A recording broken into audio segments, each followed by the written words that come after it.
Friends ఈ వీడియోని చూసే ముందు ఈ వీడియో మాత్రం తప్పకుండా లైక్ చేయండి, అలాగే మన ఛానల్ని సబ్స్క్రైబ్ చేసుకోండి, పక్కన ఉన్న బెల్ ఐకాన్ మీద క్లిక్ చేయండి, మీకు ఆల్ నోటిఫికేషన్స్ వస్తాయి. తర్వాత కామెంట్ సెక్షన్లో మాత్రం దిస్ వీడియో ఈజ్ అమేజింగ్ అని టైప్ చేయండి. మీరు చూస్తున్న ఎస్పీఎన్ ఎడ్యుకేషన్ యూట్యూబ్ ఛానల్. మొత్తంలో దేశవ్యాప్తంగా సార్వత్రిక ఎన్నికలు అండ్ అసెంబ్లీ ఎన్నికలకు సంబంధించిన కోడ్ మోగింది. ఇటువంటి తరుణంలో తెలంగాణ ప్రభుత్వ ఉద్యోగాల పైన ఎగ్జామ్స్ పైన ఈ ప్రభావం ఇంతవరకు చూపబోతుంది. దీనికి సంబంధించి పర్టికులర్ డీటెయిల్స్ మనం షార్ట్ కట్ లో తెలుసుకుందాం. ఓకేనా? So let start our topic.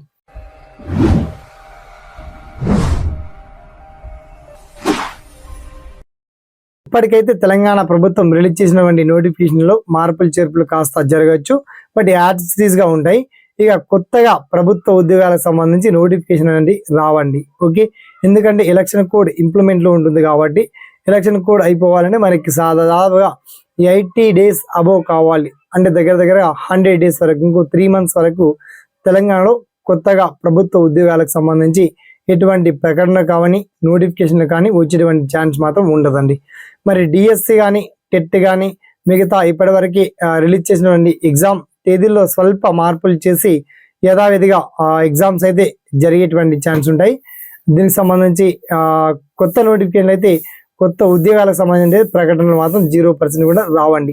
దీనికి సంబంధించి పర్టికులర్ డీటెయిల్స్ మీకు వీడియో కింద లింక్ ఇచ్చాము.